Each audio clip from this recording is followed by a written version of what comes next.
So sa mga master, for today's adventure ay dadayuhin natin ang Mantiga Island. Nakauli kasi ang igsuon ni madam na galing pa sa Pampanga at kauban din niya ang kanyang buong pamilya. Kaya tara na mga master, samahan nyo kaming silayan ang kapatsyada ng aming lugar. FYI pala mga master, sa gustong umanhi sa Mantiga Island ay kailangan nyo talagang sumakay sa mga bangka. Doon kayo gumikan sa Mahinog at 750 pala pamasahe sa isang bangka. Pero huwag kayong mabalaka mga master dahil 6 na tao naman ang makasakay sa isang bangka. Pero sa sitwasyon namin mga master ay 3C kami na nag-uban at 2 bangka lang sana ang sasakyan namin at nanubra kami ng isa pero hindi talaga magpasiguot ang mga taga dito. Kaya bali 3 bangka na lang ang pinitihan namin. As you can see mga master, para mga terorista, para mga turista talaga ang mga dating namin dito.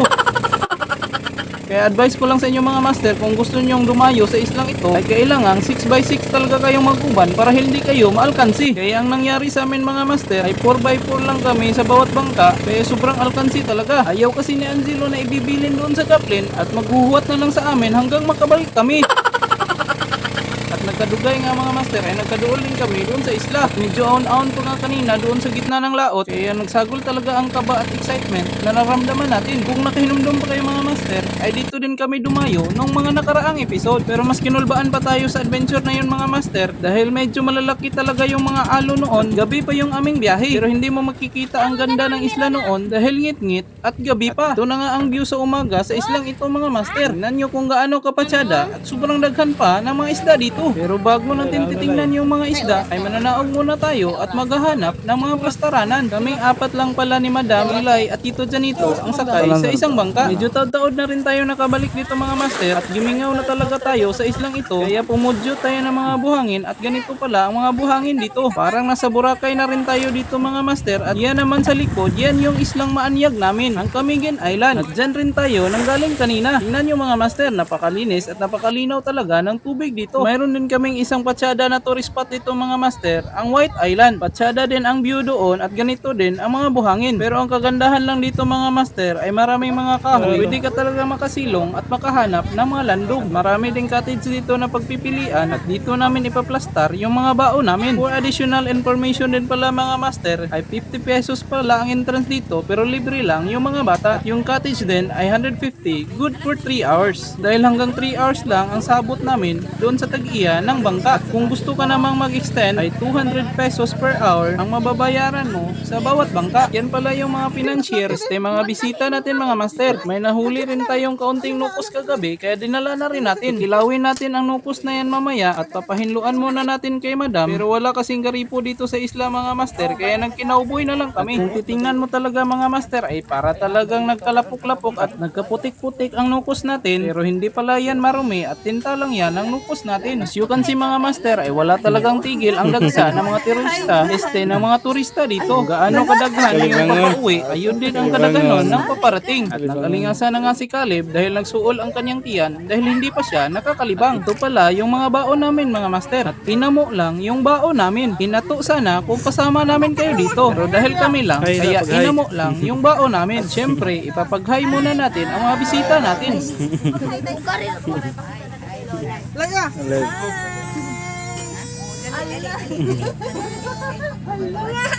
Sobrang lipay talaga namin sa adventure na ito. Pero syempre kakain muna tayo dahil maya maya ay titingnan natin yung mga isda na andito.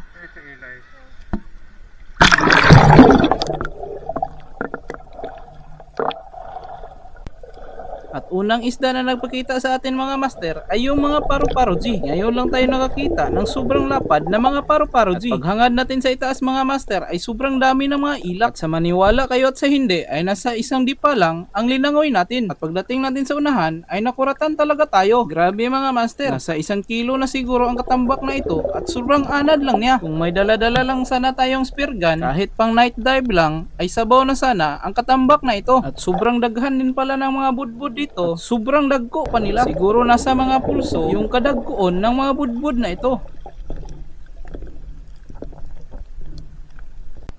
At syempre, hindi rin mawawala yung mga maiilap na isda. Pero sobrang lapad nila mga master at sobrang anad lang din. At nakakita na naman tayo ng sobrang anad na katambak. Kaya sinunod-sunod talaga natin mga master. Kahit sobrang lapit na natin, kalmadong-kalmado lang talaga siya. Siguro ay alam niya na safe siya sa harap ng kamera ngayon. Halos magkasinlaki lang yung mga katambak dito. At estimate ko sa kanila ay nasa 1 kilo. Laway nga talaga tayo dito mga master. At sarap talagang pudyutin ng mga isda dito. Grabe talaga mga master. Talagang diniwal-diwalan lang tayo. Pinapaibog-ibog ng isdang ito. Kung sa night dive siguro ito ay sobrang bilis na ng heartbeat natin. As you can see mga master, ay sobrang babaw lang talaga ng pinagpwestuhan nila. Kung maraming isda dito sa mababaw, paano na kaya doon sa malalim? Pero hindi mo na tayo pumunta doon sa malalim dahil wala din tayong dalang yapak at malakas pa yung water current. Baka maanod tayo pabalik doon sa mahinog.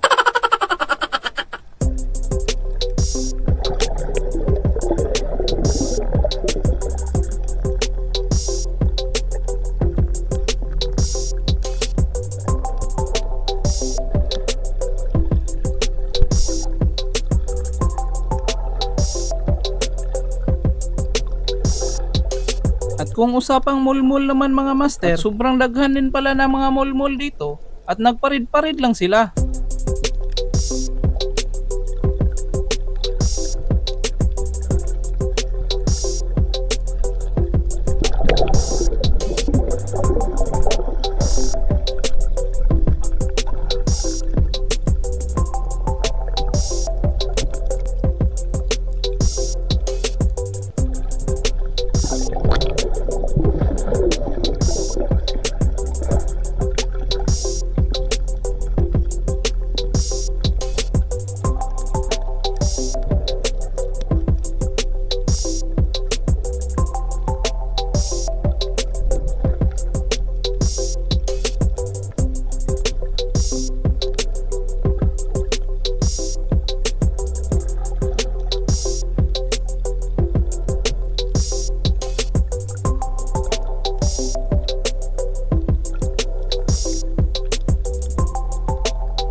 Grabe talaga mga master, mapapasana all ka na lang talaga sa spot na ito. Kawas pa nga natin dito sa Daplin ay may nakita na naman tayong sobrang daghan na mga tribali.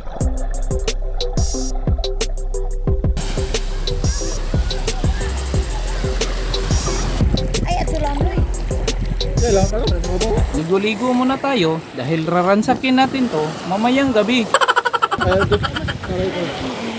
Joke lang mga master, dahil sang tuwari pala yung nilanguyan natin.